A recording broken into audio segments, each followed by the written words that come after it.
चलिए ब्रेक से हम आगे बढ़ते हैं। तमाम मेहमान हमारे साथ मौजूद हैं। दयाचंद जी, मैं आपसे जानना चाहता हूं, जो स्थिति आपकी उत्तर प्रदेश में है या फिर जिस तरीके से अब नया माहौल बना है, क्या आपको लगता है कि हरियाणा के परिप्रेक्ष्य में आप लोग एक बार फिर से साथ आ रहे हैं तो कुछ वैसा ही चमत्कार हो सकता है?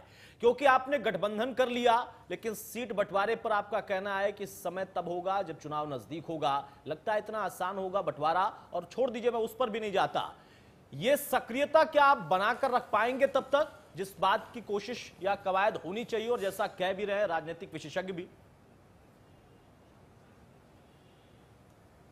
जी बिल्कुल, उत्तर प्रदेश में आप देख चुके हैं, गोरखपुर और फूलपुर में बीजेपी को हम वहां माननीय बहन कुमारी मायावती जी और अखिलेश जी ने मिलकर के बीजेपी को धूल चटाई है। और हरियाणा प्रदेश में भी ये जो गठबंधन है ये बीजेपी और कांग्रेस दोनों को धूल चटाएगा हरियाणा में, और ये एक मजबूत गठबंधन है। आने वाले समय में जो सरकार है वो आईएनडी की और बीएसपी की बनेगी, और ये हमारा जो गठबंधन है ये दिल से है और इसमें सीटों का कोई मामला नहीं है। ये 90 की 90 सीटें बीएसपी और इनेलो, और ये आप माने जो भी जहां इनेलो लड़ेगी वहां भी हम ये मानेंगे बीएसपी लड़ रही है, जहां बीएसपी लड़ेगी ये मानेंगे इनेलो लड़ रही है। ये हमारा दिल से गठबंधन है। ऐसे है, ये बाद की बातें हैं। जो भी होगा माननीय बहन जी का फैसला होगा, जो आईएलडी के बड़े नेता उनका जो फैसला होगा वो हमें मान्य है। कार्यकर्ताओं को जितनी सीटों को लेकर के हमारा कोई डिस्प्यूट नहीं है, और जितनी भी सीटें हमें मिलेगी हम उन पे सब पे खुश हैं। हम ये मान रहे हैं कि बहुजन समाज पार्टी 90 की 90 सीटों पे लड़ रही है, 10 की 10 सीटों पे लड़ रही है, और आईएलडी भी 10 की 10 पे लड़ रही है, 90 की 90 पे लड़ रही है। हमारा सीटों को लेकर के किसी प्रकार का कोई मतभेद नहीं है, ना होगा। हम बहुत सूझबूझ वाले लोग हैं। माननीय बहन जी हमारी नेता है, वो बहुत सूझबूझ से फैसले लेती है। बहुत सूझबूझ वाले लोग भी हैं और बहुत सूझबूझ कर गठबंधन भी आपने किया है। विकास चौधरी कुछ कहना चाह रहे हैं, उसके बाद ढुल साहब के पास जाऊंगा जल्दी से। देखिए, हमारे माननीय बसपा के प्रवक्ता कह रहे हैं कि हम दिल से गठबंधन करते हैं। इनको ध्यान दिलाना चाहूंगा, उन्होंने हजका के साथ भी पूर्व चुनाव में गठबंधन किया था, लेकिन आते आते वो गठबंधन टूट गया था। तो इनके दिल के गठबंधन, और ये तो मौका परस्ती वाली बात है। जैसा हमने कहा कि भाजपा से टक्कर लेने के लिए कांग्रेस लड़ाई लड़ रही थी, कांग्रेस को पब्लिक अपनी तरफ जुड़ाव महसूस कर रही थी, तो इनको लगा इनेलो वालों को कि हम तो कहीं स्टैंड में ही नहीं है। उसी तौर पे बसपा का जो कार्यकर्ता है वो रोज पार्टी छोड़ करके जा रहा है। मैं आपको बता सकता हूं कितने जिले की कार्यकारिणी, फरीदाबाद के प्रभारी इनके, गुड़गांव के प्रभारी इनके लोकसभा के उम्मीदवार, जो एमएलए के चुनाव चुने, कई इनके कैडर के लोग छोड़ के चले गए। क्यों छोड़ के चले गए? कि वो कहते थे, उनके आरोप थे कि इनका ध्यान सारा यूपी में रहता है, और यूपी के चुनाव के बाद तो बिल्कुल कैडर को छोड़ दिया ढीला। इसी कारण वो लोग छोड़ के जा रहे थे। तो इसका जवाब हम ढुल साहब से लेते हैं। ढुल साहब, आपका दावा था हमेशा से कि आप प्रमुख हैं, आप प्रमुख विपक्षी दल हैं, तो ऐसे गठबंधन की आखिर क्या जरूरत थी? ठीक है, कांग्रेस की अपनी आपत्ति या वो आपको बहुत हल्के में ले, लेकिन आप लोगों ने कितना इसको मजबूती के साथ सोचा, गंभीरता से सोचा कि एक ऐसी पार्टी जिसका यहां पर बहुत आधार नहीं है, और आपका अनुभव भी बहुत अच्छा नहीं था। हो सकता है कि ये आपका प्रयोग आगे सफल जरूर हो जाए, लेकिन सोच क्या थी जो आपको लगता है कि परिणाम आपको सत्ता के तौर पर दिलाएगी? देखिए, पहली बात तो सत्ता की बात नहीं है। दूसरी बात मैं आपको बड़ा स्पष्ट रूप से कह दूं कि इसमें कोई भी दोहराए नहीं है कि बसपा का जो है बेस पूरे भारत के अंदर है। आप हरियाणा की या यूपी की, उत्तर प्रदेश की बात मत कीजिए। तीसरी बात यह है कि हालांकि हम सक्षम हैं, सक्षम थे और कल भी रहेंगे, इसमें कोई दोहराए नहीं है। हमने ये इलेक्शन पहले भी लड़े, आगे भी। जब से इनेलो बनी है हरियाणा के अंदर, या पहले नंबर पे या दूसरे नंबर पे रही है। हम कांग्रेस की तरह कभी तीसरे नंबर पे नहीं आए, या बीजेपी की तरह चौथे नंबर पे कभी नहीं आए। बसपा मजबूती से हमारे साथ में खड़ी है, और निश्चित रूप से मैं बता रहा हूं कि राष्ट्रीय स्तर पर हमें अखिलेश यादव जैसे और बहन मायावती जैसे जितने भी बड़े नेता हैं, उन नेताओं की इस समय पर प्रदेश को और राष्ट्रीय स्तर पर आवश्यकता है। राजकीय स्तर पर हमने प्रयोग किया है कि इनेलो और बसपा का जो कैडर है, जो कि एक है गांव में, आप बताइए कि हमारा ग्रामीण क्षेत्र हमेशा से एक रहा है, ऐसा नहीं है कि अलग अलग रहा है। जैसा कि कहा जा रहा था कि बेमेल गठबंधन है, ऐसी पार्टी कांग्रेस, जो कि भारत की सबसे बड़ी, सबसे पुरानी पार्टी थी, सब तीसरे नंबर की पार्टी बन करके उत्तर प्रदेश में गठबंधन करती है, और उसके बाद में बेमेल या मेल की बात करती है, तो ये मेरे हिसाब से गलत बात है। इनको अपनी बात को भी देखना चाहिए। आज आवश्यकता ये है कि एक राजनीतिक दल के रूप में हमें गैर कांग्रेसी और गैर भाजपाई विकल्प देना है। उस विकल्प के रूप में किस प्रकार किसान कमेरे को और मजदूर को और दलित को जोड़ा जाए, इसके ऊपर हम कार्य कर रहे हैं और ये हमारा लोकतांत्रिक अधिकार। इसमें दिक्कत क्या है दूसरे दलों को? ठीक है, बिल्कुल सही बात है। विकास जी कुछ कहना चाह रहे हैं, उसके बाद जवाहर जी के पास जाऊंगा। मेरे प्रिय साथी ढुल जी ने कहा कि हम तीसरे नंबर पर हैं। जनाब, हमने तो भी एक 5 साल का टेन्योर भी विपक्ष में पूरा नहीं किया। आप 15 साल से, मैं मानता हूं, प्रमुख विपक्षी दल है और दूसरे नंबर पे है 15 साल से। और अगर यही हालात रहे तो मुझे लगता है कि आप विपक्षी दल बन के ही रह जाएंगे, क्योंकि जो कैडर की बात है, अगर आप देखा जाए तो वो कैडर वो काम नहीं कर पा रहा। इसीलिए आपने 1 साल पहले, देखिए, राजनीतिक पार्टियां चुनाव लड़ने के लिए होती हैं, अभी तक आपने चुनाव की सीटों का बंटवारा नहीं कर पा रहे। अभी तो आप कह रहे हैं कि पहले मैसेज देते कार्यकर्ताओं को, कार्यकर्ताओं में भगदड़ जो मच रही है उसको रोकने के लिए सीटों का बंटवारा तो बाद में करेंगे। अरे सब जानते हैं बसपा के गठबंधन को भी और आपकी पार्टी के भी। मतलब आप ये कह रहे हैं कि कांग्रेस की काबिलियत होनी चाहिए कि तुरंत मौका देकर आपने क्यों किया था? हमारी काबिलियत तो 60 साल से चल रही है। पहले खटिया यात्रा निकाली, उसके बाद 2 युवा लड़के साथ आ गए। हम तो फिर भी सड़क पे हैं। ये सड़क पे कहां है? देखिए, ये कह रहे हैं किसान और कमेरे की बात करते हैं। 5 स्टार होटल में बैठ के आप किसान कमेरे की प्रेस कॉन्फ्रेंस कर रहे हैं जनाब। अब आजकल की तो राजनीति है, राजनीति किसान और नारा दे रहे हैं किसान कमेरे एक हो गए, किसान कमेरे 5 स्टार में एक हो गए। आप राजनीति को सड़कों पे आते ना, किसान जी तो आई भी होटल में नहीं जा सकता। बहरहाल ठीक है, जवाहर यादव साहब जवाब दीजिए। भाजपा मुक्त होने की भी बात है और जिस तरीके की परिस्थितियां हैं, ये वाकई कैसे आप इनकार कर सकते हैं कि हाँ, कोई इनका कैडर नहीं, कोई इनका आधार नहीं, कोई मेल नहीं है इस बंधन का। और अगर बंधन यहां पर भाई और बहन का भी है तो आपको क्या आपत्ति है? भाई बहन का बंधन तो आपने भी यूपी में बनाया था, वो अलग बात है, बाद में लालजी टंडन हो गए थे, लेकिन पहले तो आपने बंधन बनाया था। इनको भी अधिकार है, आपत्ति किस बात की है? नहीं, मैंने तो इस पे आपत्ति की भी नहीं और मैंने कहा था कि एक से नहीं और से भी बनाए। ये भी कहा, जब मैंने अभय चौटाला जी का जिक्र किया तो उन्होंने कहा, तो मैंने उनकी कमजोरी और दर्शाई थी कि वो तो इस पे कॉन्फिडेंस नहीं है, और भी लोग आए। अब हम कर लेते हैं, तथ्यों पे बात कर लेते हैं और आंकड़ों पे बात कर लेते हैं। 98 में इनका गठबंधन हुआ, जिसको कहते हैं ये अच्छा गठबंधन था, जिसमें ये पास नहीं हो पाए, यानी कि लोकसभा की 10 में से 6 सीटें नहीं जीत पाए। ये 40% पर रुक गए, यानी कि फेल हो गए, सत्ता से पीछे रह गए, अगर लोकसभा के संदर्भ में समझे। अगर अब विधानसभा 2014 के संदर्भ में समझते हैं तो बसपा का और एनएलडी का जो 2014 में मत मिला है उसको मिला लीजिए, वो 29% बनता है, भाजपा का 33% है। और उस जो इनेलो का वो है मत प्रतिशत, उसमें अकाली का भी शामिल था, यानी कि हम अकाली का केवल अगर 2% भी मान लेते हैं तो ये 29 से फिर 27 पे आकर सिमट जाते हैं। तो यानी कि ये भी सत्ता में पहुंचने का गठबंधन नहीं है। फिर जैसे मैंने पहले कहा था कि आईएनएलडी ने यह स्पष्ट रूप से कह दिया है और मान लिया, और यह स्वभाव नहीं है कि दलित आईएनएलडी को वोट डाले, क्योंकि किसी राजनीतिक पार्टी की दबंगई को अगर हरियाणा में कोई महसूस करता है तो वो दलित महसूस करता है। सभी रिजर्व सीटों पर बसपा का ये ईमानदारी का तथ्य है कि बसपा का वोट बैंक तो कुछ हो सकता है। मैं अपनी बात नहीं कर रहा हूँ। देखिए, मैं बीच में नहीं बोलता, किसी के सुनना सीखिए। मजदूर किसान मैं बीच में नहीं बोलता, मेरा निवेदन है सुनना सीखिए। ऐसे मैं अपनी बात कर रहा हूँ। साहब दयाचंद जी, दोनों लोगों को मैं रोकूंगा सर, कृपया ज्ञान वृद्धि ना करें। जवाहर यादव जी की पर्याप्त है उनके पास, उनको बोलने दें, वो आपको सुन रहे थे, आप भी सुन लीजिए। दयाचंद जी और ढुलसा बोल रहे हैं। जवाहर जी, % मतदाता तो हो सकता है, पर सॉरी इसका बसपा का, परंतु बसपा का हरियाणा में कैडर नहीं है, ये सच्चाई है। मतदाता होगा पर कैडर नहीं है। तो ये मतदाता वो है कि जो इन्हें लोग का स्वभाव नहीं है कि वो इन्हें लोग को मत करे। हरियाणा का तो क्या जिस मतदाता का स्वभाव नहीं है कि वो दबंगों को वोट करे, क्या वो केवल मायावती को खुश करने के लिए, क्या इन्होंने दलितों को एक गठरी मान लिया कि मायावती अपने लिए दलितों को कहीं भी बैठा देगी?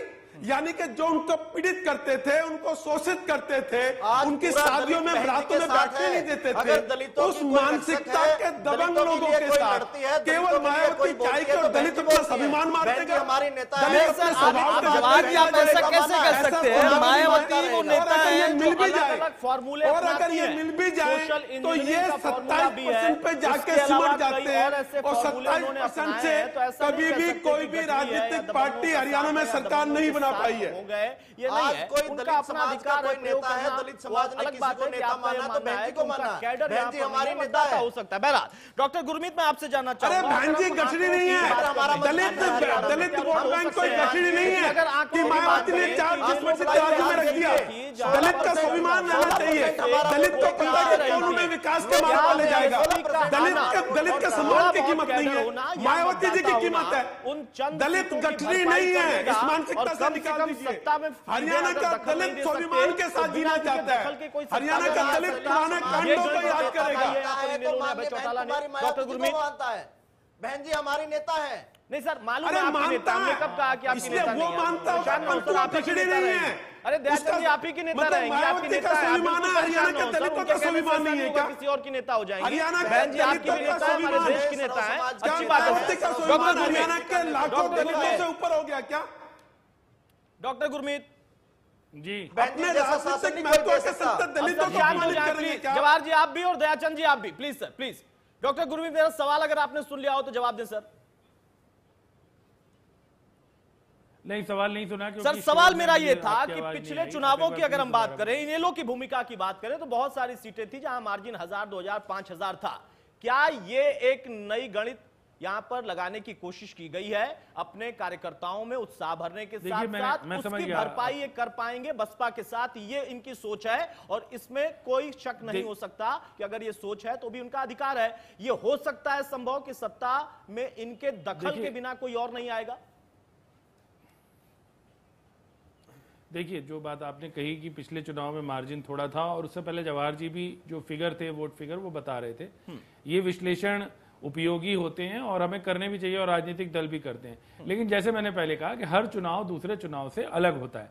अगर आप उसमें इस हिसाब से, जैसे वो अपना तर्क बता रहे हैं कि 29 और 4 33 हुआ और हमारा ज्यादा था, तो वो तो 2014 के बाद अभी भी ज्यादा रहेगा, ये जरूरी नहीं होता।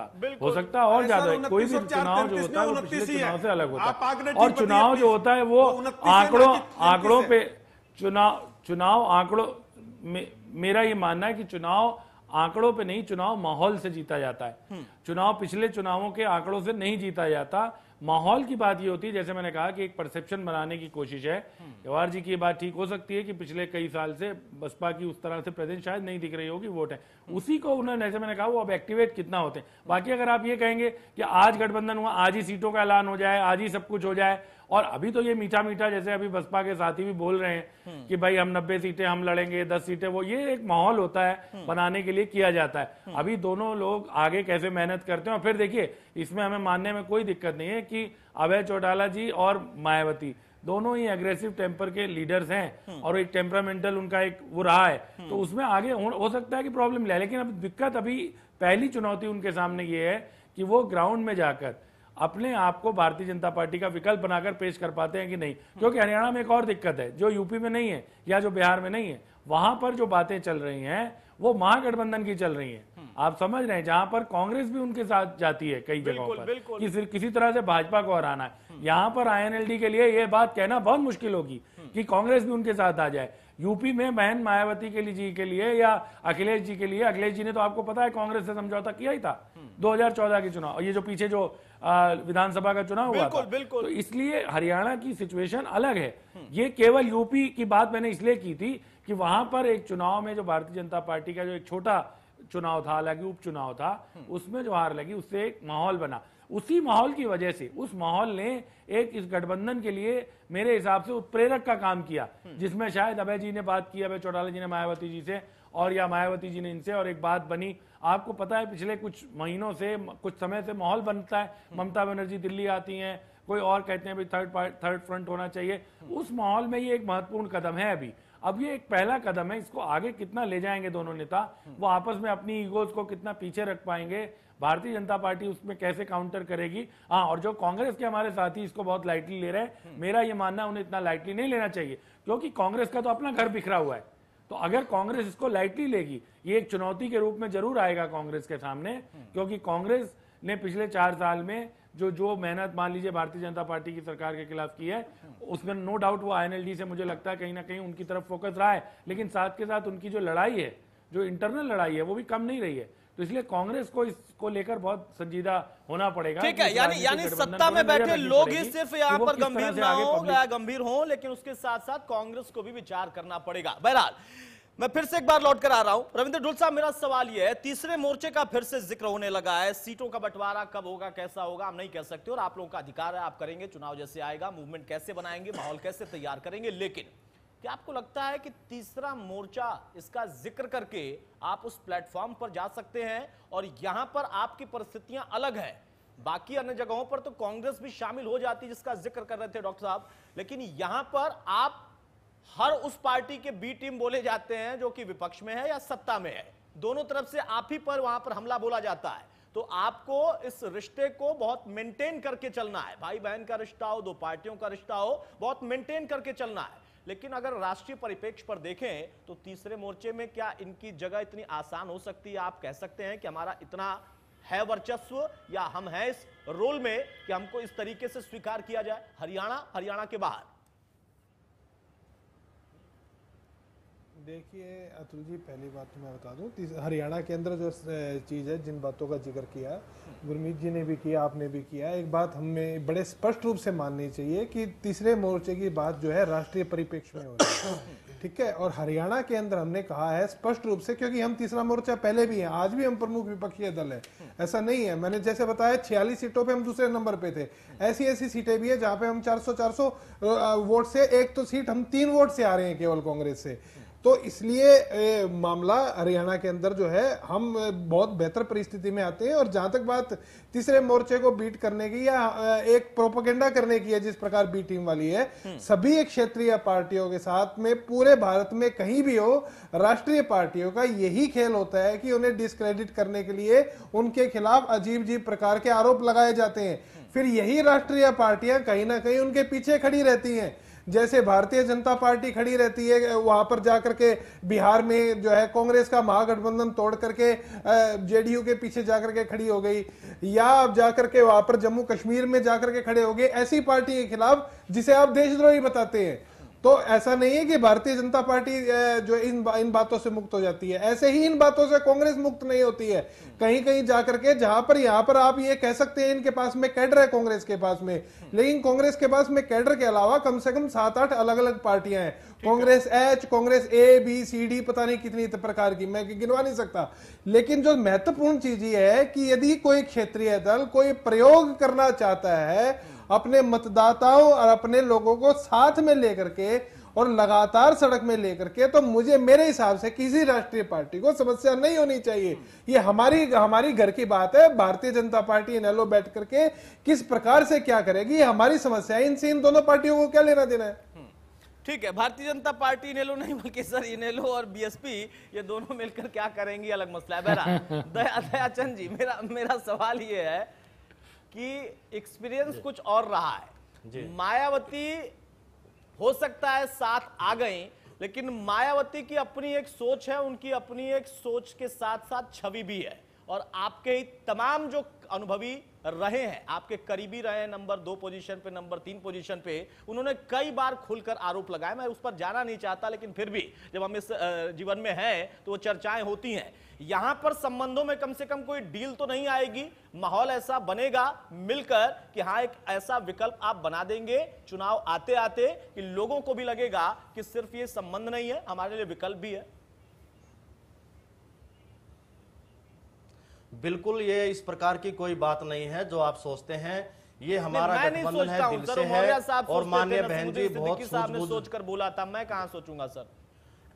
ऐसे है ये ऐसे है, बहुत सारे लोग बीजेपी छोड़ करके दूसरी पार्टियों में जाते हैं, कांग्रेस छोड़ करके जाते हैं, बीएसपी में भी आते हैं, अन्य पार्टियों में जाते हैं। थोड़ा बहुत राजनीति में उतार चढ़ाव चलता है, तो बीएसपी एक मजबूत पार्टी है, कैडर बेस्ड पार्टी है। हमारा कोई बहुत बड़े नेता छोड़ करके नहीं गए हैं, और जो गए हैं उनकी हालत आप देख सकते हैं क्या हुई है। तो ऐसा नहीं है, बीएसपी एक मजबूत पार्टी है, राष्ट्रीय लेवल की पार्टी है। माननीय बहन कुमारी मायावती जी हमारी एक मजबूत नेता है, और बहन जी जो भी करती है, आपने फूलपुर में लोकसभा के उपचुनाव में देखा है, गोरखपुर में आपने देखा है। आज अगर बीजेपी को कोई हराने का मादा रखता है तो माननीय बहन कुमारी मायावती जी रखती हैं, और अन्य पार्टियों से मिलकर के, चाहे वो अखिलेश जी की पार्टी सपा हो, चाहे हरियाणा के अंदर इंडियन नेशनल लोकदल हो, दोनों पार्टी जब मिलेंगी, बीएसपी के साथ ये मिलेंगी कि गठबंधन है ये, तो निश्चित रूप से दोनों कांग्रेस को, बीजेपी को धूल चटाएगा, ये हरा देगा और बहुत बेहतर परिणाम हरियाणा प्रदेश में आएंगे, उत्तर प्रदेश में आएंगे और कर्नाटक में भी माननीय बहन जी ने देवगौड़ा जी से वहां किया है। तो आज पूरे देश की राजनीति बहन कुमारी मायावती जी के चारों तरफ घूम रही है। आज बीएसपी के बिना आज पूरे देश में ऐसा नहीं है कि कोई आगे बढ़ेगा। मैं शुभकामना देता हूं सर, पंजे से मुक्त होता हुआ भारत, जहां कमल खिल गया, अब वहां पर चश्मा लगा के हाथी भी मदमस्त लहराएगा, मदमस्त होकर जाएगा। मैं शुभकामना तो दे सकता हूं। बहरहाल विकास जी जल्दी से, तो इतना हल्के मत लीजिएगा, जैसा डॉक्टर गुरमीत ने आपसे कहा था कि आप एक विकल्प के तौर पर थे, क्योंकि अनुभव पिछले कई सालों का रहा इस प्रदेश का कि बीजेपी सहयोग के साथ या फिर कांग्रेस सहयोग के साथ या बिना सहयोग के, लेकिन आप जो 3-4 साल से लगातार लड़ाई लड़ रहे थे, सड़कों पर उतर रहे थे, कई बार आप भी, मैं देखता हूं धूप में रहते हैं, सड़कों पर लोगों का मुद्दा उठाते हैं, लेकिन अब ऐसा गठबंधन हुआ कि पसीने आ जाएंगे आपको एसी वाले कमरे में बैठकर। देखिए, हम इनके गठबंधन को हल्के या भारी से हमारा कोई मैटर नहीं है। हमारे को अगर सीरियस लेना है तो प्रदेश के हालात को लेके लेना है, जनता की आवाज को लेना है। हम उनको सीरियस ले रहे हैं, अपने कार्यकर्ताओं की भावनाओं को सीरियस ले रहे हैं। जहां ये हमारे भी मित्र इन लोग कह रहे थे कि इनकी कई पार्टियां हैं, कई वो हैं, मैं बताना चाहूंगा कि गुटबाजी नहीं है। हमारी पार्टी में कई कद्दावर नेता हैं, इनकी पार्टी एक परिवार की पार्टी है, उधर एक ही नेता होता है। हमारी पार्टी भूपेंद्र सिंह हुड्डा का अलग कद है, अशोक तंवर जी माननीय प्रदेश अध्यक्ष जी का अलग है, रणदीप सुरजेवाला जी का अलग है, सबके अलग अलग है कद है, उनके फॉलोवर हैं, सब अपने नेता को बढ़ाना चाहते हैं, तो वो कोई बात नहीं है। आपकी पार्टी परिवार की पार्टी नहीं है। नहीं, हरियाणा में कोई परिवार है, ठीक है, हम बोल रहे हैं क्योंकि बात हरियाणा के संदर्भ में आप कर रहे हैं, तो बताना चाहूंगा ये आरोप जो लगा रहे हैं, हमारी पार्टी सीरियस ले रही है, जनताओं की बातों को ले रही है, प्रदेश में जो कानून व्यवस्था की हालात है उनको सीरियस ले रही है, इसीलिए हम सड़क पे आए हुए हैं। और जो मेरे काबिल मित्र भी, हाँ नहीं, बसपा के भी मेरे काबिल मित्र कह रहे थे कि हमारा कार्यकर्ता इंटैक्ट रहता है, बड़ा मजबूत रहता है। मैं इनको बताना चाहूंगा, इस बार इनका एक ही विधायक आया था, टेकचंद शर्मा, और वो बनने के बाद ही इनकी पार्टी को रहते हुए उनको भी बाहर कर दिया, 4 साल बाद आज बाहर किया है, जब वो प्रेस कॉन्फ्रेंस में भी नहीं आए। तो ये तो इनके कार्यकर्ताओं के हालात और इनके कैडर की बात है। आप लेकिन फिर भी वो इंटैक्ट है, नहीं होंगे तो उनको कर देंगे बाद में। आज उनको अभी मैं बसपा के साथी का नाम कोट कर रहा हूं, राम सिंह जी हैं फरीदाबाद के, इनके पूर्व प्रभारी रह चुके हैं। उन्होंने सोशल मीडिया पे एक पोस्ट डाला है, गुंडे चढ़ गए हाथी पे, गोली मारेंगे छाती पे। तो ये तो इनके कार्यकर्ताओं की आवाज है, आप चेक करवा लीजिएगा, राम सिंह नाम बता रहा हूं, आप उनसे चेक कर लीजिएगा। तो ये इनके कार्यकर्ताओं की, ठीक है, बहरहाल वो उनका अपना मसला है, वो निपट लेंगे। जवाहर जी बहुत जल्दी से सर एक छोटा सा कमेंट कर दीजिए, हमारा शुभकामना तो दे सकते हैं, आपसे मुक्त कराना है इनको, तो आपका कहना है कि हमसे मुक्त होना इतना आसान नहीं है, हम बहुत बड़ी पार्टी हैं और हम काम करते हैं, सबका साथ सबका विकास करते हैं, लेकिन वो भी सर्वजन हिताय वाली पार्टी है, सर्वजन हिताय सर्वजन सुखाय वाली पार्टी है, तो शुभकामना तो दे सकते हैं। नहीं, मैंने इनका गठबंधन नहीं होना चाहिए, इस पे मैंने कोई टिप्पणी नहीं की। हर एक राजनीतिक पार्टी का ये अधिकार है कि वो जितने मर्जी लोगों से गठबंधन करे। मेरा एक भी शब्द गठबंधन के विरोध में नहीं है कि इनको नहीं करना चाहिए। मेरा तो यह है कि इन राजनीतिक परिस्थितियों में दोनों राजनीतिक दल कहां खड़े होंगे, मैंने अपनी ये बात रखी। मैं बसपा को एक जरूर बधाई दूंगा कि इनको ये लगा कि इनका एक विधायक प्रेस वार्ता में नहीं पहुंचा तो इन्होंने उसको निलंबित कर दिया। काश ये साहस एनएलडी भी दिखा लेती कि इनके एक सांसद भी नहीं पहुंचे, इनके एक राष्ट्रीय अध्यक्ष भी नहीं पहुंचे, इनके एक तेज तरार महिला विधायक भी नहीं पहुंची। ये कोई तो बात ये नहीं भी है, एक लगी मुझे कि ये कोई देखिए, मैं अपनी बात कर रहा हूं, मेरी बात कर रही है, आप इसमें क्यों आ गए? हमारा कैडर आप इसमें क्यों आ गए? उत्तर में दे चुका हूं, आप मेरे को आपको उत्तर दे चुका हूं, इसका मतलब जो भी विकास जी कह रहे थे, इसका मतलब जो भी विकास जी कह रहे थे कि ये गोली मारेंगे, इसका मतलब ये मेरे हाथी में चढ़ के गोली मारेंगे क्या?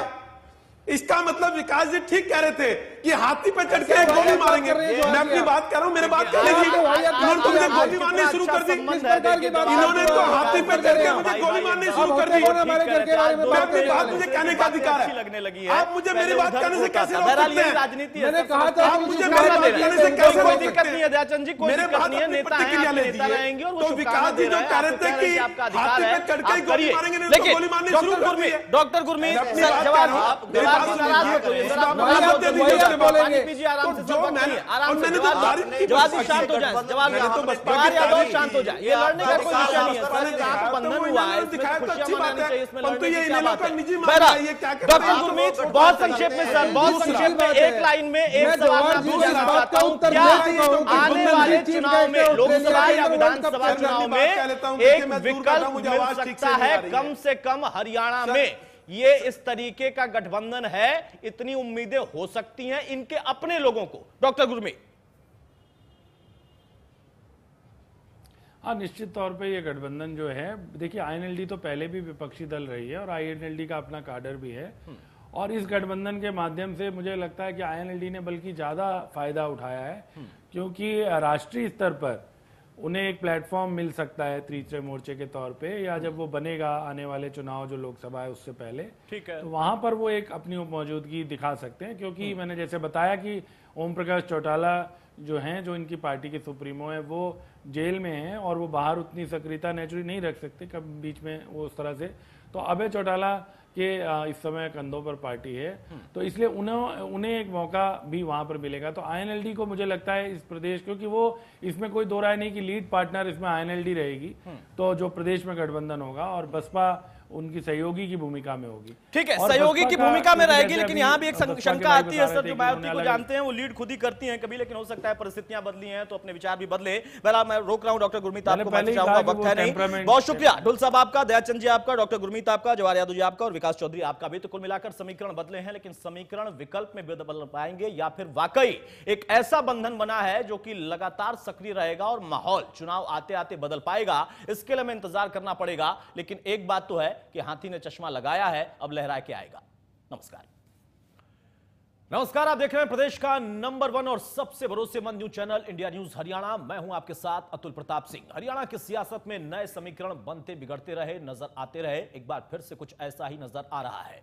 14 साल से सत्ता से दूरी बनाए हुए इनेलो बसपा के साथ मिलकर एक बार फिर से सत्ता में आने की तैयारी में है। अगले साल लोकसभा और विधानसभा चुनाव फतह करने की जुगलबंदी की ये जोड़ी है। इससे पहले 1998 में इनेलो और बसपा ने मिलकर लोकसभा चुनाव लड़ा था। उस समय बसपा को एक लोकसभा सीट पर कामयाबी मिली और करीब 19 साल बाद दोनों दल फिर से साथ आए। हालांकि सीटों का बंटवारा अभी नहीं हुआ, चुनाव के करीब होगा। गठबंधन को दोनों दल जहां हरियाणा के हितों के लिए बता रहे हैं, तो वहीं बीजेपी और कांग्रेस ने अपने अपने तरीके से दोनों को ही निशाने पर लिया। खैर, सियासत तो होती रहेगी, लेकिन सवाल यह है कि इनेलो बसपा गठबंधन के दरअसल मायने हैं क्या? जनता के लिए है या अपनी जमीन के लिए है? इनेलो के लिए गठबंधन जरूरी है या मजबूरी है? और सिर्फ इनेलो के लिए नहीं बल्कि बसपा के लिए भी क्या यह मजबूरी है या जरूरी है? और बीजेपी कांग्रेस के लिए वाकई कितनी बड़ी चुनौती और कितनी बड़ी मुश्किल खड़ी करेंगे? क्योंकि सबसे अहम बात, अगर हम जातीय समीकरणों को देखें तो इसे हम नकार नहीं सकते। विकास की बात तो हर एक पार्टी करती है या सरकारें करती हैं या फिर उसके अलावा आम जनता के बीच में भी लोग करते हैं, लेकिन जब चुनाव आता है तो क्षेत्र भी है, क्षेत्रवाद भी है, जातिवाद भी है, और उसके साथ साथ इन्हीं समीकरणों के इर्द गिर्द चुनावी समीकरण बिठाए जाते हैं, फिट किए जाते हैं। नफा नुकसान कितना होगा यह जनता के हाथ में होता है, लेकिन उसके साथ साथ लोग जरूर इस पर एक जुआ खेलते हैं।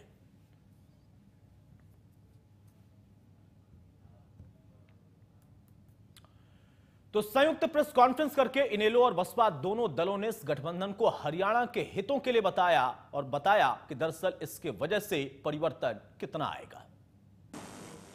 हरियाणा से कैसे भाजपा और कांग्रेस दोनों से इस प्रदेश को मुक्त कराया जाए। कांग्रेस से तो लोगों ने मुक्ति दिला दी थी पिछले विधानसभा और लोकसभा के चुनाव में। अब भाजपा मुक्त प्रदेश कैसे बने, इसके लिए हम लोगों ने बैठ करके आपस में फैसला किया कि हम आपस में लोकसभा का भी और विधानसभा का दोनों चुनाव आपस में मिलकर के गठबंधन के तौर पे लड़कर के भारतीय जनता पार्टी को बाहर इस प्रदेश से करने का काम करें। श्री अभय चौटाला जी से आपस में बैठकर के चर्चा हुई और हम दोनों पार्टी के सम्मानित प्रदेश अध्यक्ष जी श्री अरोड़ा जी और हमारी पार्टी के प्रदेश अध्यक्ष श्री प्रकाश भारती जी, हम सब लोगों ने बैठकर के ये महसूस किया कि अब हमें हरियाणा प्रदेश की जनता को कांग्रेस पार्टी की तरह भारतीय जनता पार्टी से भी मुक्ति दिलानी चाहिए। निश्चितों से, इन विचारों से आपस में सहमत और समझौता बना करके हम लोगों ने जब माननीय बहन जी के सामने इस प्रस्ताव को रखा तो माननीय बहन जी ने हरियाणा की जनता के हित में ये फैसला लिया कि आने वाले समय में लोकसभा का चुनाव और विधानसभा का चुनाव Bahujan Samaj Party Indian National Lokdal Party के साथ मिलकर। बहरहाल दावे हैं कि असल में जनता के लिए हुआ गठबंधन है, लेकिन बीजेपी और कांग्रेस दोनों इस गठबंधन पर अपने ही तरीके से कटाक्ष कर रहे हैं। इस गठबंधन के ऊपर हरियाणा की जनता, क्योंकि बेमेल गठबंधन है, कोई विश्वास नहीं करने वाली है। कोई भी इस गठबंधन पे विश्वास करने वाला नहीं है। इनके दोनों के जहां तक समर्थकों की हम बात करते हैं, इनके वोटर की बात करते हैं, वही है, दो कमजोर आदमी एक साथ मिलकर के ये कोशिश कर रहे हैं कि कुछ बड़ा परिवर्तन प्रदेश में हो जाए। लेकिन प्रदेश में परिवर्तन तो होगा, लेकिन कांग्रेस के पक्ष में होगा। बहरहाल बीजेपी का कहना कि बेमेल गठबंधन है, कोई भरोसा नहीं करेगा, विश्वास नहीं करेगा, इसको माने न माने, क्या माने और कैसे माने वो अलग मसला है। लेकिन कांग्रेस ने भी कह दिया कि दो कमजोर लोग हैं, उनका आपस का मिलन है, इससे कुछ खास फर्क नहीं पड़ने वाला।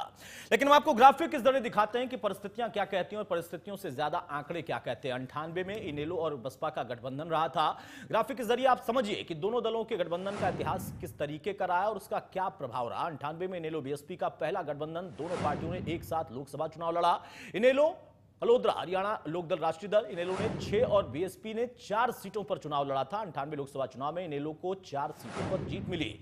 बीएसपी को भी एक उम्मीदवार जो उनके थे उनको जीत मिली, अमन नागरा भी जीते। 2018 में इनेलो बीएसपी का एक बार फिर से गठबंधन वही दोहराया जा रहा। चुनाव से पहले सीटों का बंटवारा होगा, ये बात अभी कही गई। अभी सिर्फ और सिर्फ गठबंधन की चर्चा है। सीट बंटवारे को लेकर अभी कोई नुरा कुश्ती नहीं है, वो बाद में मिल बैठकर दोनों नेता आपस में तय कर लेंगे।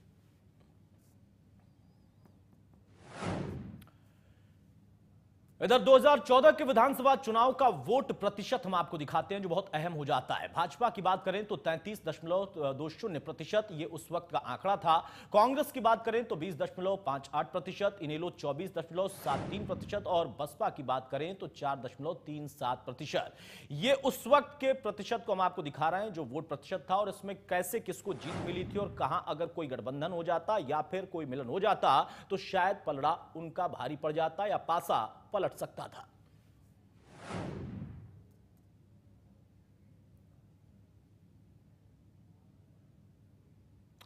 बहरहाल हमारे साथ कुछ मेहमान, उनसे मैं आपको चर्चा में शामिल करने की तारीफ करता हूं। उसके बाद हम आगे बढ़ते हैं। मेरे साथ इस वक्त दिल्ली स्टूडियो में मौजूद हैं विकास चौधरी साहब, कांग्रेस के नेता है, बहुत स्वागत है विकास चौधरी आपका। गुरुग्राम से हमारे साथ जवाहर यादव साहब जुड़ रहे हैं बीजेपी की तरफ से, बहुत स्वागत है जवाहर जी आपका। और चंडीगढ़ से रविंद्र ढुल साहब हैं, इनेलो के प्रवक्ता, बहुत स्वागत है ढुल साहब आपका। दयाचंद जी हैं, प्रदेश प्रभारी हैं, बसपा से ताल्लुक रखते हैं, बहुत स्वागत है दयाचंद जी आपका। और डॉक्टर गुरमीत हमारे साथ हैं, राजनीतिक विशेषज्ञ हैं, बहुत स्वागत है डॉक्टर गुरमीत आपका। सबसे पहले ढुल साहब बहुत बधाई हो आपको और दयाचंद जी आपको भी। मेरा सवाल यह है रविंद्र ढुल साहब, मैं अखिलेश यादव को सुनता था यूपी में जब वो कहते थे कि बताइए बुआ ने ऐसे कैसे हाथी बनाए जो कि जहां खड़े हैं वो खड़े ही रहेंगे, जो बैठे हैं बेचारे बैठे ही रहेंगे, कभी चलेंगे नहीं। लेकिन बाद में उनको अपनी साइकिल पर बिठा लिया और अब आपने तो चश्मा भी लगवा दिया, रफ्तार भी बढ़ गई और स्मार्ट भी हो गया हाथी। जी देखिए, एक बड़ी खास बात बताता हूँ। मुझे नहीं लगता कि इनेलो और जो बसपा के बीच में किसी भी प्रकार का राजनीतिक द्वेष पुराने समय में भी रहा है। पहले गठबंधन हमारा रहा था, वो टूट गया था उस समय के राजनीतिक कारणों की वजह से, क्योंकि हम उस समय पर भाजपा के भी साथ थे, भाजपा हमारी पार्टनर पार्टी हुआ करती। लेकिन आज वो समय नहीं रहा है। आज जो है समय एक ऐसा है जिस जगह पर कांग्रेस को जो है हरियाणा में लोगों ने नकार दिया है और केंद्र में भी उसको नकार दिया है। भारतीय जनता पार्टी का जो कार्य है वो इस प्रकार का है कि उसको तो मैं कहता हूं कि भाजपा के खिलाफ राजनीतिक नहीं, सामाजिक रूप से भी लोगों को एकजुट होना चाहिए।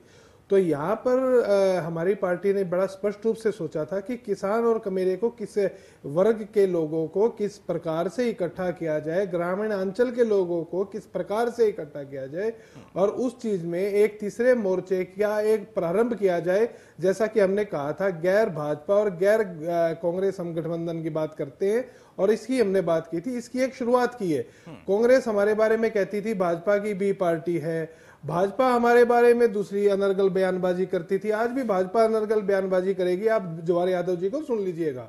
लेकिन जो महत्वपूर्ण जो बात है, उस महत्वपूर्ण बात के बारे में आपको बता रहा हूं कि हमारा निश्चित रूप से एक ऐसा गठबंधन वर्तमान में है जिसकी हरियाणा के लोगों को आवश्यकता है, इस हरियाणा के किसान, कमेरे और मजदूरों को आवश्यकता है, ताकि उनको रिप्रेजेंटेशन मिले। और जिस प्रकार से हरियाणा के भाईचारे को खराब किया गया है, जिसमें अभय सिंह जी ने कहा कि हम राजनीतिक ही नहीं सामाजिक रूप से भी हरियाणा के अंदर जागृति का कार्य प्रारंभ करेंगे, कि हरियाणा के अंदर जो जिस प्रकार जातिगत द्वेष पैदा किया गया है, उस द्वेष को किसी भी प्रकार से कम किया जा सके। इसकी दोषी केवल मात्र भारतीय जनता पार्टी है, जिसका इनको उत्तर देना पड़ेगा।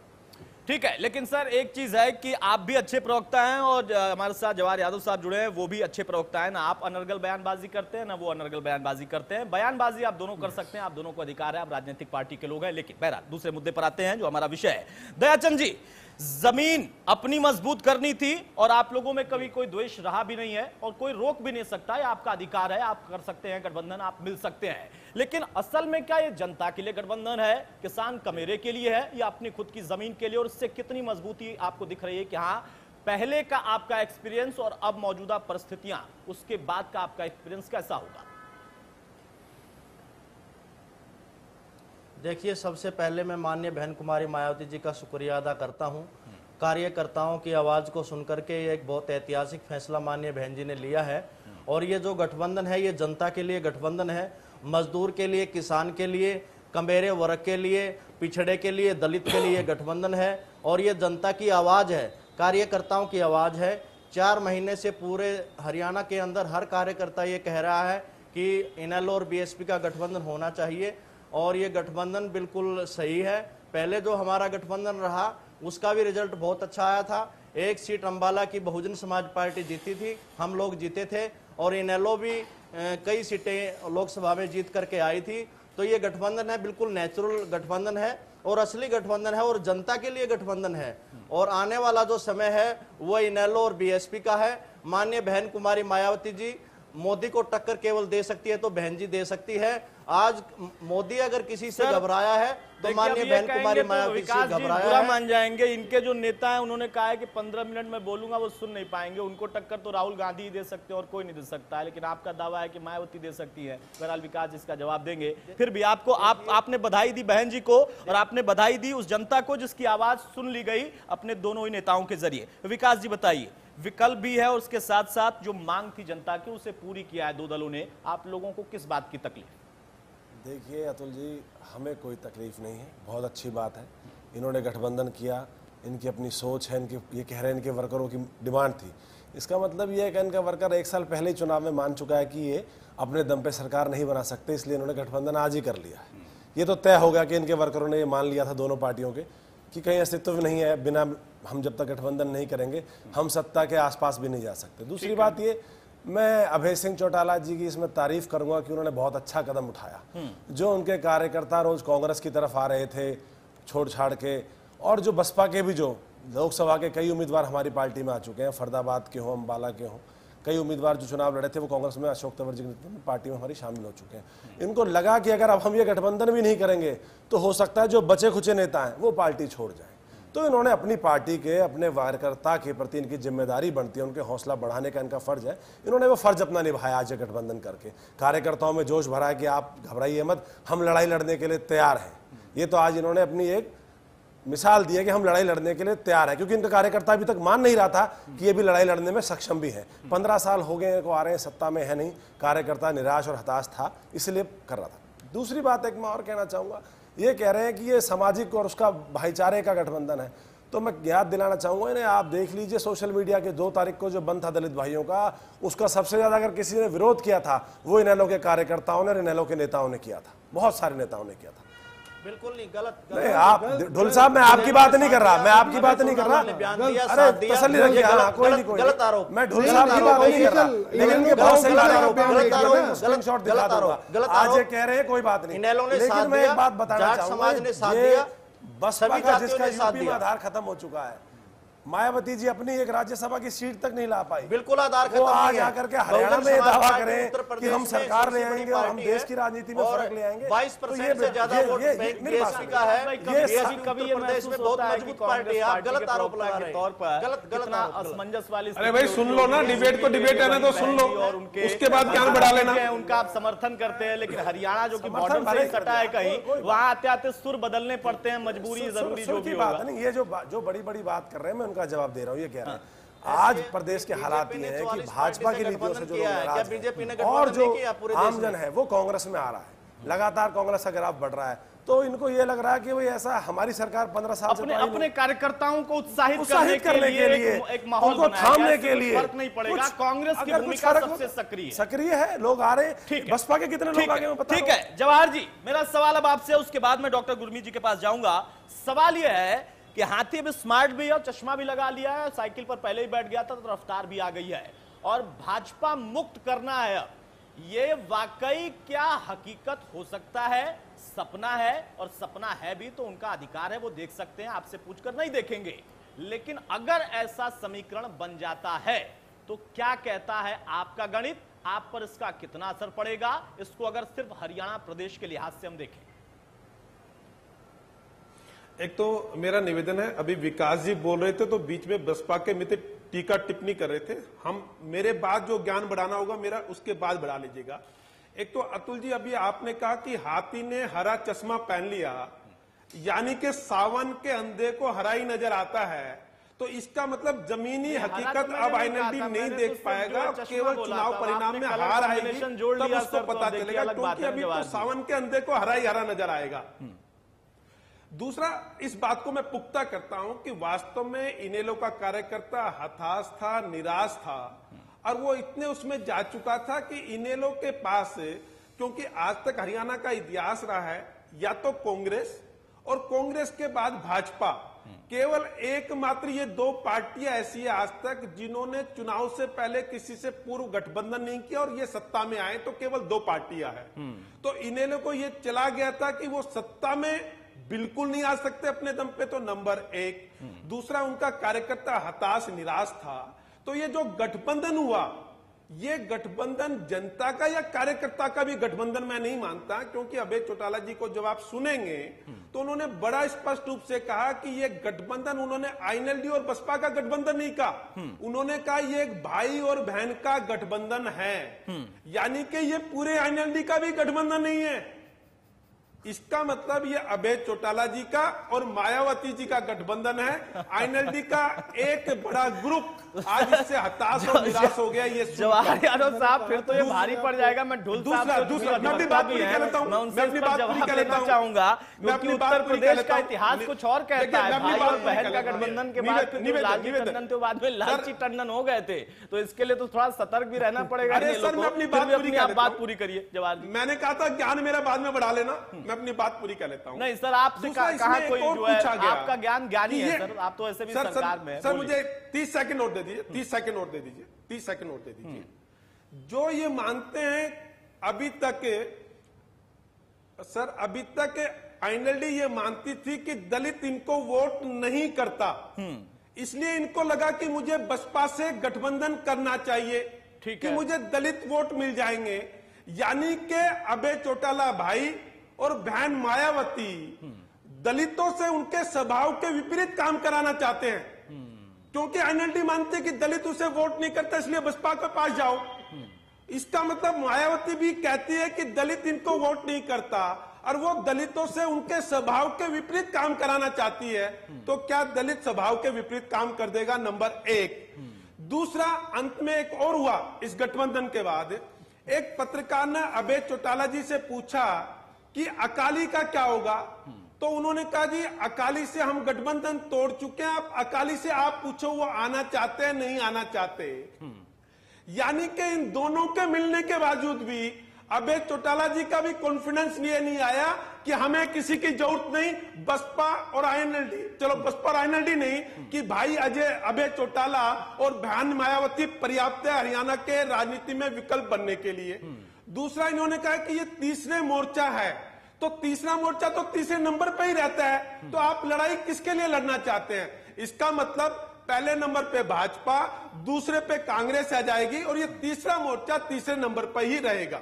अब सर खुशफहमी तो किसी को भी हो सकती है ना, तीसरा मोर्चे को लेकर भी खुशफहमी किसी को है। ममता बनर्जी ने भी शुरुआत की थी, लालू साहब ने भी किया था, और आप कह रहे हैं कि पहले नंबर पर भाजपा, तो खुशफहमी आपकी भी हो सकती है और कांग्रेस की तरफ से तो है, उनका कहना है कि कांग्रेस ही पहले नंबर पर आने वाली है। समीकरण क्या कहते हैं डॉक्टर गुरमीत, मैं आपसे जानना चाहता हूं सर, अगर चाहे भाई बहन का रिश्ता हुआ हो, उनका अपना एक गठबंधन है, उनकी अपनी एक सोच है, उनके अपने विचार हैं, जनता की आवाज है, डिमांड है, सारी बातें हैं, सब स्वीकार्य है, लेकिन समीकरण क्या कहते हैं? क्योंकि जो आंकड़े हैं, ऐसा माना जाता है, इन लोगों का मानना है कि 30% हमारा और लगभग 20 के आसपास बसपा का, 50 हो गए, बात बन गई, सत्ता में आ जाएंगे। क्या यह सच है और आज की परिस्थितियां इसके सपोर्ट में है? क्योंकि एक्सपीरियंस इनका पुराना जो था वो बहुत अच्छा नहीं रहा, द्वेष भले नहीं आया लेकिन अनुभव अच्छा नहीं था। अब आज की परिस्थितियां क्या वाकई ऐसी बन पाई हैं कि लगता है कि हां वो बात हो जाएगी जो बुआ और वहां भतीजे के साथ एक उपचुनाव में हुआ, वो यहां पर चुनाव में भी हो जाएगा?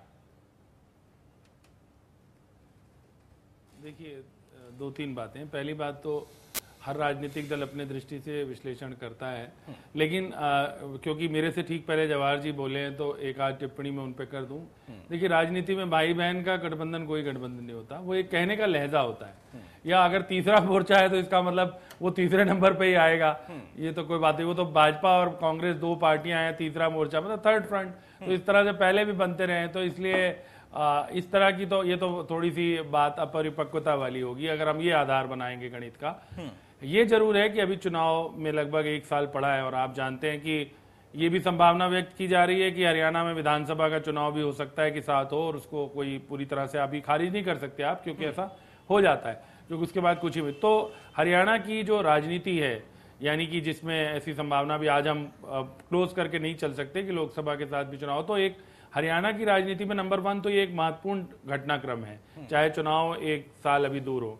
दूसरा ये कि जो माहौल एक उत्तर प्रदेश से बना है, क्योंकि देखिए राजनीति में समीकरण बदलते भी हैं और माहौल भी बदलता है, क्योंकि गोरखपुर की सीट जो उत्तर प्रदेश में आप जानते हैं, या उसके बाद जो लगातार जो वहाँ के मुख्यमंत्री हैं अब योगी आदित्यनाथ वो जीत रहे थे, वहां पर भी वो गठबंधन के बाद वो जो है सीट जीत गए, और एक सीट और जो डिप्टी सीएम की थी वो भी जीत गए। जबकि जब विधानसभा चुनाव हुए और उससे पहले जो लोकसभा चुनाव हुए, उनमें दोनों ही पार्टियों की हालत बहुत खराब हुई थी, है ना। तीसरा, जो कांग्रेस के साथी बोल रहे थे कि बसपा का आधार नहीं, देखिए बसपा आज भी उत्तर प्रदेश में तो कहीं ज्यादा मजबूत है कांग्रेस से, तो इसलिए एक राष्ट्रीय दल के तौर पे बसपा को चाहे 5% वोट आए चाहे 6%, वो एक फोर्स तो मानेंगे ही आप उसको, और उसको आप खारिज करके नहीं चल सकते, क्योंकि उसका अपना एक वोट बैंक है।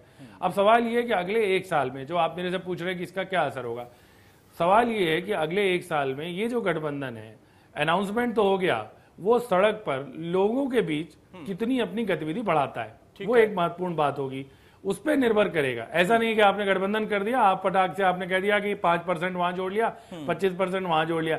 राजनीति में जो गणित है ना, वो 2 और 2 4 का नहीं होता, वो 2 और 2 0 भी हो जाता है, कई बार 2 और 2 22 भी हो जाता है। तो आप ये नहीं कह सकते कि आपने सीधा गणित बिठा लेंगे। आप अगले 1 साल में कितनी मेहनत करेंगे, आप कितनी रैलियां करेंगे, आप सरकार के खिलाफ कितनी आप मुहिम चलाएंगे, आप कांग्रेस का जो नैरेटिव है उसको कैसे काउंटर करेंगे, विकल्प के तौर पर अपने आप को कैसे उभारेंगे, क्योंकि ऐसा महसूस किया जा रहा था, नो डाउट, कुछ बातें जो उन्होंने कही कांग्रेस और बीजेपी के साथियों ने, वो ऐसा नहीं कि हर बात जो है वो उसमें कोई अर्थ नहीं है या उसका कोई तर्क नहीं है। निश्चित ही पिछले काफी समय से ये समझा जा रहा था कि भारतीय जनता पार्टी की जो फेलियर है उसको कांग्रेस ज्यादा कैश कर रही है हरियाणा में, और उसकी वजह से आईएनएलडी को एक दिखाने की आवश्यकता जरूर थी, क्योंकि लगातार 2 चुनाव हो चुके हैं विधानसभा के, जिसमें वो लोग, इनफैक्ट तीसरा चुनाव जिसमें कि वो पावर में नहीं आ पाए हैं, और ऊपर से जो बड़े नेता हैं ओम प्रकाश चौटाला जी और अजय, दोनों ही एक मामले में जो है उनमें जेल में रहना पड़ रहा है। तो इस वजह से एक जो माहौल था उसमें निश्चित ही आईएनएलडी को, जो कि प्रदेश स्तर की पार्टी है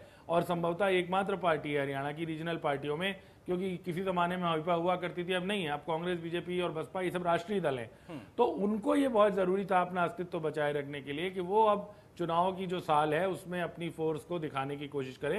और क्योंकि उत्तर प्रदेश वगैरह में बसपा ने जो अखिलेश के साथ वो किया, उसमें बसपा आज एक उनको एक सही माध्यम लगी कि अगर बसपा आ जाएगी साथ में तो ये हो सकता है, और पहले भी एक्सपेरिमेंट हो चुका है। शायद लेकिन शायद ये उम्मीद जगी है कि जो इनकी अपनी मेहनत कमियां पे हैं वो भी हम इनका- दूर कर पाएंगे और एक नई जान फूंक पाएंगे कार्यकर्ताओं में। और जैसा उत्तर प्रदेश में जो गठबंधन हुआ या समर्थन जो हुआ उसके परिणाम निकल आए, वैसे परिणाम यहां पर भी चुनाव में आ जाएं, ये एक सोच हो सकती है और इसमें कोई बुराई नहीं है। हर एक राजनीतिक दल का, उनके नेता का यह अधिकार भी है।